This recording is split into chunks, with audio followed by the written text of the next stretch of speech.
고대 세계 4대 문명 발생지 가운데 하나가 유브라테스 강과 티그리스 강 유역에서 시작된 메소포타미아 문명입니다.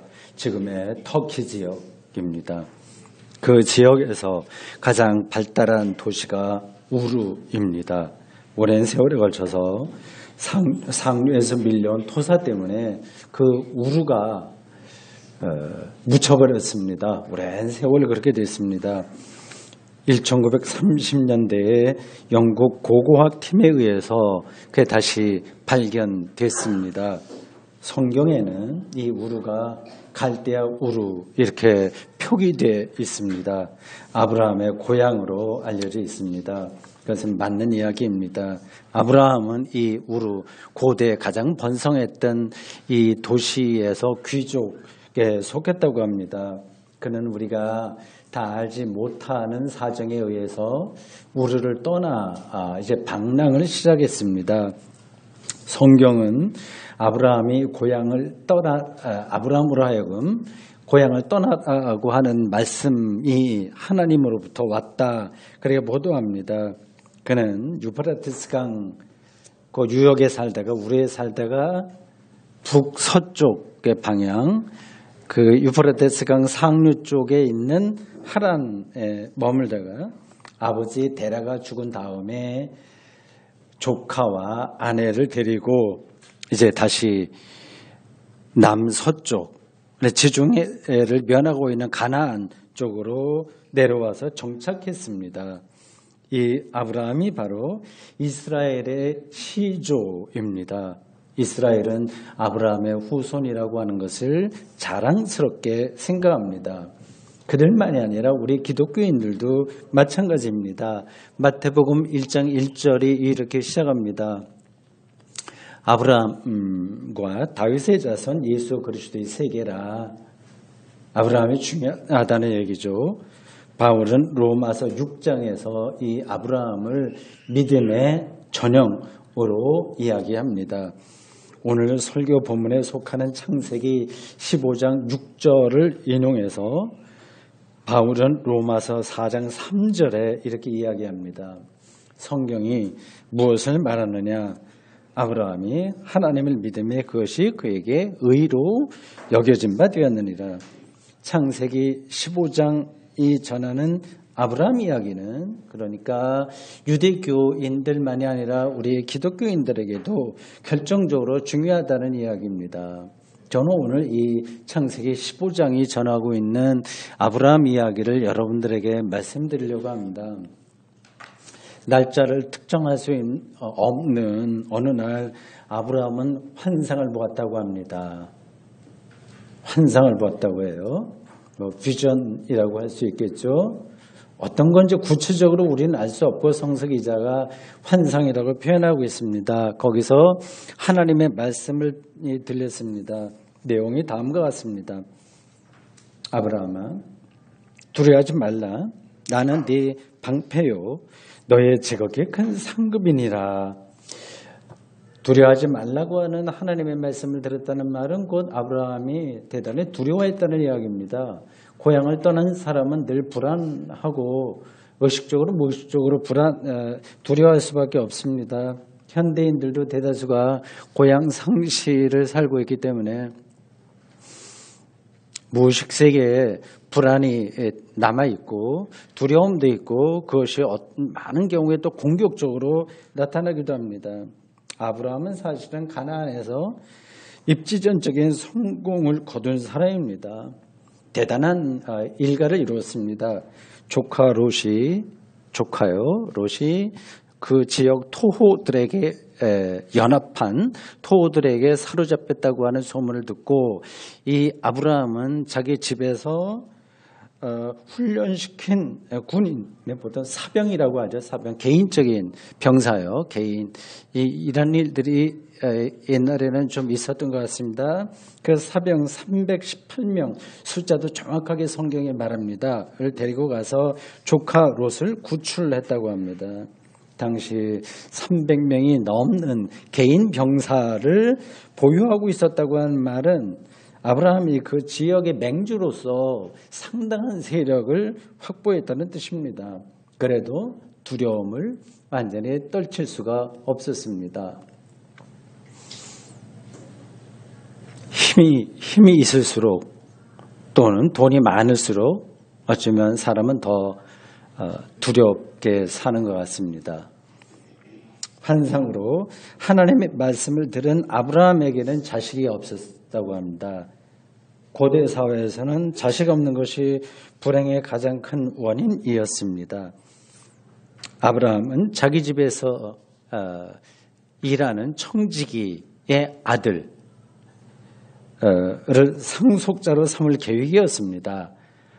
창세기 15장 2절에 그의 마음이 담겨 있습니다. 하나님의 환상 속에서 말씀을 듣고 다음과 같이 말합니다. 두려워하지 말라고 하는 말을 듣고 이렇게 얘기해요.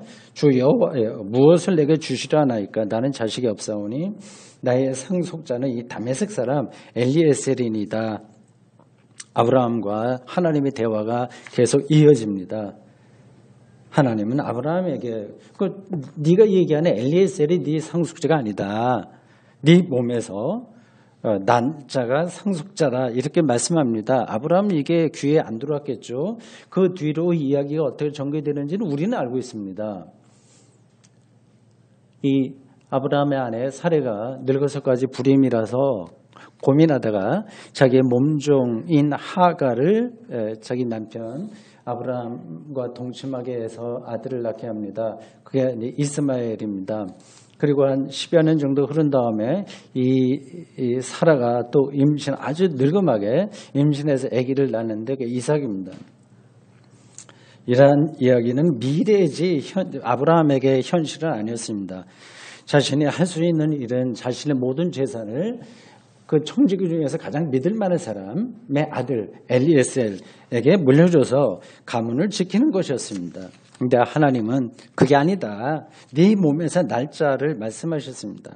그리고 하나님은 이 아브라함에게 밖으로 나가서 밤하늘을 보게 하고 그 별들을 셀 수 있는가 봐라. 그 확인하고 네 후손을 그렇게 밤하늘의 별처럼 많게 하리라 말씀하셨습니다. 성경은 아브라함이 여호와를 믿었고 하나님이 이 아브라함의 그 믿음을 의로 여겼다고 설명합니다. 우리 다 알고 있는 이야기죠. 아브라함은 여호와 하나님의 명령에 따라서 제사 드릴 준비를 합니다. 여기에 필요한 제물은 3년 된 암소, 가장 적당한 크기인 것 같습니다. 3년 된 암소, 또 3년 된 암염소, 또 3년 된 숫양, 그리고 산비둘기와 집비둘기 새끼들입니다. 짐승들은 가운데를 잘라서 쪼갠 다음에 마주보게 했고 새들은 그냥 죽이기만 했고 쪼개지 않았다고 합니다. 이렇게 제사를 준비하던 중 해질녘되어서 아브라함은 깊은 잠이 들었습니다. 피곤했겠죠. 이 짐승들을 잡아서 준비하는 게 보통 일입니까? 그 상황을 창세기 15장 12절이 이렇게 묘사했습니다. 해질 때에 아브라함에게 깊은 잠이 임하고 큰 흑암과 두려움이 그에게 임하였더니, 여기서 그 큰 흑암과 두려움이 무엇인지 딱 손에 잡히진 않아요. 대충은 우리가 알 수 있긴 있는데 구체적으로 그게 뭔가는 딱 떠오르진 않습니다. 다른 성경 번역을 좀 비교해 봤습니다. 우리말 성경인 공동번역, 우리는 개역 개정이 이제 예배 드리는 권위 있는 성경, 모든 한국교회 성경입니다. 그거 말고 공동번역, 가톨릭하고 우리가 같이 번역해서 1970년대에 80년대 초인가 나온 그 번역에는 심한 두려움이라고 나와 있습니다. 루터는 충격과 큰 암흑이라고 번역했고, 영어 성경 NIV는 이렇게 번역했네요. Thick and dreadful darkness. 그리고 영어 성경 중에서 가장 보수적인 그리고 그런 권위 있다고 할까? 킹 제임스 버전이 있습니다. 이렇게 번역했습니다. Unhorror, 아주 두려움, 공포 이런 거죠. of great darkness. 아주 큰 어두움의 암흑의 공포다. 이렇게 했습니다.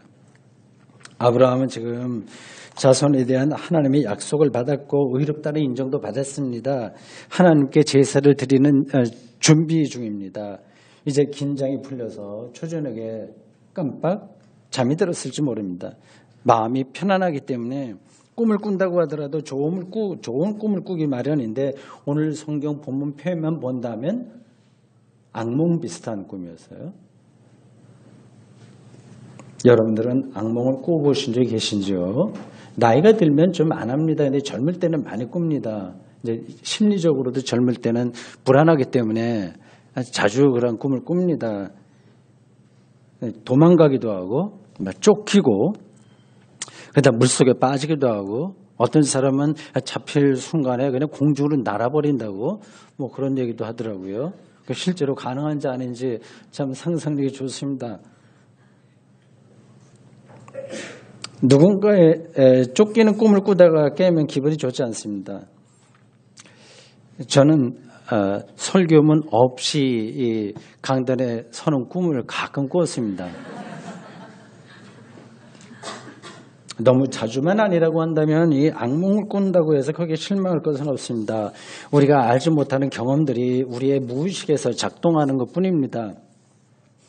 악몽을 꾸지 않는 최선의 방법은 일상 자체를 생명 충만하게 사는 것이겠죠. 아브라함이 잠에서 경험한 큰 흑암과 두려움은 악몽이 아닙니다. 하나님 경험입니다. 그런 지금 하나님의 약속을 받고 제사를 준비하는 중입니다. 하나님이 그에게 임재한 거예요. 그것을 하나님의 임재를 흑암과 두려움으로 표현한 겁니다. 그 이야기 좀 뒷부분에 가면 17절에 보면 하나님의 임재가 다른 방식으로 표현됩니다. 해가 져서 어두울 때에, 이때도 어두울 때네요. 연기나는 화로가 보이고 타는 횃불이 쪼갠 짐승 몸체 사이로 지나갔다고 합니다. 하나님의 임재를 그렇게 표현하는 겁니다. 연기와 횃불. 고대인들은 이것을 어떤 신성한 것의 임재로 생각했습니다. 여러분들이 잘 알고 있는 대로 출애굽 이후에 광야에서 하나님께서 구름기둥과 불기둥, 낮에는 구름기둥, 밤에는 불기둥으로 인도했다고 하지 않습니까? 그게 바로 연기와 횃불 같은 이야기입니다. 오늘 우리들에게는 이런 하나님 경험이 있을까요? 우리의 하나님 경험은 무엇이며 그것을 어떻게 표현할 수 있을까요? 정말 하나님 경험이다고 하는 그러한 순간이 여러분들에게 있었는지요? 하나님의 임재 경험을 무시무시한 암흑 경험이라고 말할 수 있을까요? 어떨까요? 블랙홀에 대한 이야기를 여러분들이 들어보셨을 겁니다. 이에 관한 우주 물리학자들의 설명을 들어도 블랙홀에 대한 것을 들어도 이게 뭐야 알듯 말듯 합니다. 현실에서 우리가 그걸 경험할 수 없기 때문입니다. 우리가 경험하지 못하는 것은 잘 손에 들어오지 않습니다. 현실에서 경험하기 힘든 물리 현상은 블랙홀만이 아닙니다. 지구가 태양을 도는 공전 현상도 현실에서는 직접 경험할 수가 없습니다. 그냥 그렇다는 이야기만 듣고 있는 겁니다. 우리 눈에 태양과 다른 크기가 비슷하죠. 크게 비슷하죠.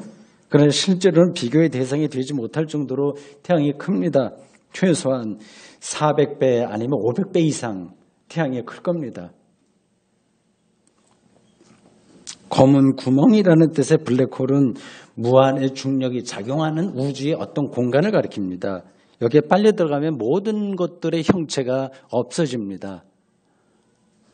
그래서 지구가 그 블랙홀 근처에 갔다가는 사과 한 알 정도의 크기로 축소된다고 합니다. 빛마저 통과하지 못하는 공간이라고 해서 블랙홀이라고 부릅니다. 그런데 우주의 근본은 암흑 에너지입니다. 우주 전체가 그렇습니다. 이게 실감이 안 나죠? 이전에는 암흑 물질이 대부분이라고 보았는데 현대 물리학은 우주의 더 많은 분량이 암흑 에너지라고 하는 사실을 발견했습니다. 왜 그렇게 되냐 하는 거는 여러분들이 아마 여기저기 문헌이라든지 뭐 다른 데 찾아보면 들을 수 있습니다. 그걸 숫자로 표기하면 이렇다고 해요. 저도 이거를 거의 인터넷에서 잠깐 살펴봤습니다. 암흑 에너지가 우주의 73%, 암흑 물질이 23%, 거의 대부분입니다. 나머지 4%가 일반적으로 말하는 물질입니다. 그 물질이라고 하는 4% 중에서도 우리 태양이나 지구나 이런 별들, 그런 것들은 우주 전체의 0.4%밖에 되지 않는다고 합니다. 우주는 기본적으로 암흑입니다. 실감은 안 나겠지만 그게 우리가 살고 있는 우주의 실체입니다. 깜깜한 밤하늘을 본 분들은 간접적으로라도 그게 어떤 느낌인지 알 겁니다. 창세기 1장 2절에 재미있는 표현이 나옵니다. 창조 이야기인데 서두에 이렇게 표현합니다.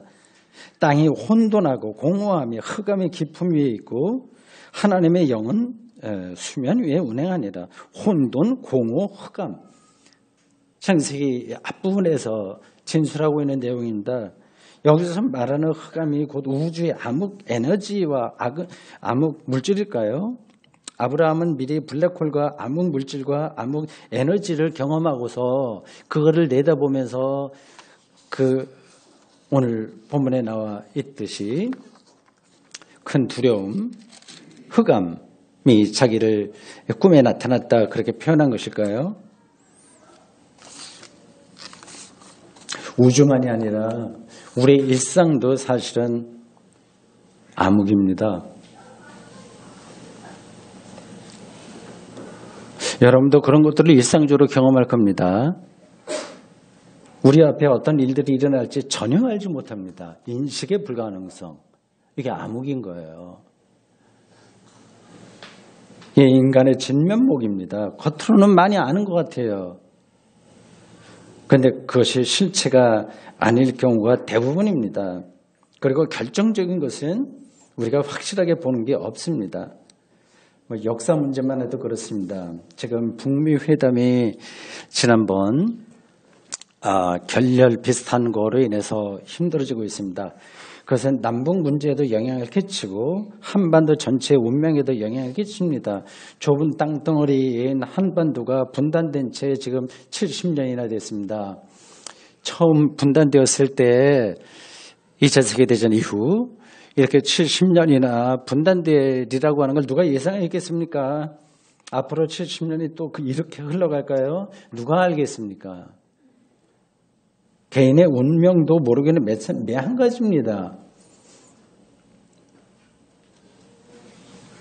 지금도 많은 사람들이 젊어서 아니면 어려서 죽을 병에 걸려서 죽기도 하고 사고를 당하기도 하고 끔찍한 운명에 처합니다. 누가 그것을 알겠습니까?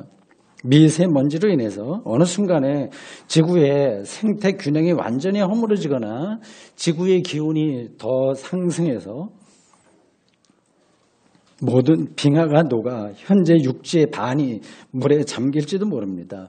지구에 오랫동안 살았던 공룡이 멸종하리라고 하는 걸 누가 예상했겠습니까? 더 근원적인 차원으로 들어가면 우리의 100년 후는 암흑입니다. 아브라함이 그 초저녁 잠결에 본 그 경험, 암흑, 두려움, 그런 것들이 제가 지금 말씀드린 그런 것하고 직접 연관되는지 아닌지는 제가 단정적으로 말씀드릴 수 없지만 크게 다르지는 않을 겁니다. 오늘 본문에서도 하나님이 아브라함에게 밤하늘을 봐라, 무별을 세 봐라, 셀 수 없지 하는 것처럼 아브라함은 밤하늘을 종종 보았을 겁니다. 고대인들이 오늘 현대인들보다 훨씬 더 영적으로 성숙할 수 있는 이유가 거기에 있습니다. 지금 우리는 안 보죠. 가끔 보더라도 지나가 버리죠. 불빛이 너무 많죠. 정말 중요한 것을 놓치고 사는 거 아니겠습니까? 여러분은 밤하늘의 별을 보면서 완전히 밤을 새워본 적이 있으신지요? 그 많던 별이 여명과 함께 사라집니다. 오늘 우리는 왜 그런 현상이 나는지 알지만 아브라함은 몰랐습니다. 그는 암흑으로 묘사할 수밖에 없는 어떤 존재의 깊은 차원을 느꼈습니다. 그걸 느끼지 못한다면 생각이 없는 사람입니다. 그걸 진지하게 생각할 줄 아는 것이 바로 영혼의 작용입니다. 아브라함은 이제 나이가 충분히 들어서 늙었습니다. 우르를 떠난 그 아득한 시절, 그게 자기에게 어떤 의미가 있는지 기쁨과 어두움입니다. 죽을 고비를 여러 번 넘겼습니다. 재산은 많으나 자식은 없습니다. 아브라함의 인생이 이렇게 저물고 있습니다. 자신의 운명은 도대체 어떻게 될 것인지 알 길이 전혀 없습니다. 사람이 곧 죽을 것이며 그리고 묻히고 조금 후에 모두 검게 썩는다고 하는 것만 확실하게 아브라함은 알고 있습니다. 밤하늘의 별은 무엇이며 고향 우르에서의 그 젊은 시절은 무엇이고 지금 자신이 누리고 있는 삶의 조건들은 무엇인지 아무리 생각해도 손에 잡히는 건 없습니다. 남이 부러워할 정도로 업적을 이루긴 했으나 지나고 나니 그게 별것 아니었다는 걸 절감합니다. 그는 꿈속에서 큰 흑암과 두려움에 휩싸이는 걸 느꼈습니다. 근데 저도 그렇습니다. 아마 여러분도 그럴 겁니다. 그것은 종교학자 루돌프 오토의 표현으로 노미노제, 즉 거룩한 두려움입니다. 흑암과 두려움이라고 하는 이 표현이 어떤 분들에게는 좀 칙칙해서 불편하게 전달될 겁니다. 사람들은 가능한 대로 그런 생각 자체를 하지 않으려고 합니다. 세상에는 밝고 즐겁고 매력적인 일이 차고 넘치니까 그렇습니다. 그리고 현대 문명은 점점 더 그 밝은 것만 우리들에게 현실인 것처럼 이야기하는데 과연 그런가요? 기독교인들도 그런 방식으로 신앙생활을 합니다. 우리나라에서 오래전에 초대형 베스트셀러가 된 책 긍정의 힘 기억하실 겁니다. 전형적인 예입니다. 이런 책은 기독교 신앙이 아니라 자본주의 이데올로기에 예속된 겁니다. 구약 선지자들이 배격한 바알 숭배가 바로 긍정의 힘입니다. 아무리 좋게 본다고 하더라도 심리학에 불과한 책입니다. 조엘 오스틴 목사 그 책을 쓴 그 목사는 그 책 첫머리에 자신의 경험을 설명합니다. 청중들이 독자들이 혹할 수 있는 그런 예화입니다. 어떤 집회에 늘 듣던 비슷비슷한 그렇고 그런 이야기입니다. 자기가 자기 아내하고 같이 어느 길을 가다가 아주 아름답게 생긴 집을 봤다고 합니다. 저 집을 손에 넣을 수 있도록 기도해야지. 그래서 부부가 같이 기도했는가 봐요. 그랬더니 얼마 지나서 그 집을 구입할 수 있었다고 합니다. 긍정적인 태도로 신앙생활을 하면 인생이 잘 풀린다는 그런 주장입니다. 그런 방식으로 살고 싶은 사람들은 건전하게 이렇게 살면 됩니다. 그걸 제가 뭐라고 하겠습니까? 다만 그러한 태도는 물질을 숭배하는 것이지 하나님을 믿는 것은 아니라는 사실만은 일단 알고 있어야 됩니다. 알고 그게 좋으면 그렇게 살면 됩니다.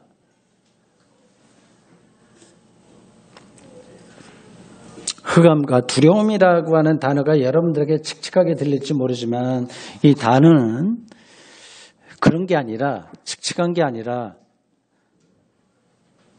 실제로는 삶의 시면을 가리킵니다. 그걸 그렇게 표현한 거예요. 아득한 시면. 그거를 엿보는 사람이 있고 그냥 지나가는 사람들이 있습니다. 시면은 깊이입니다.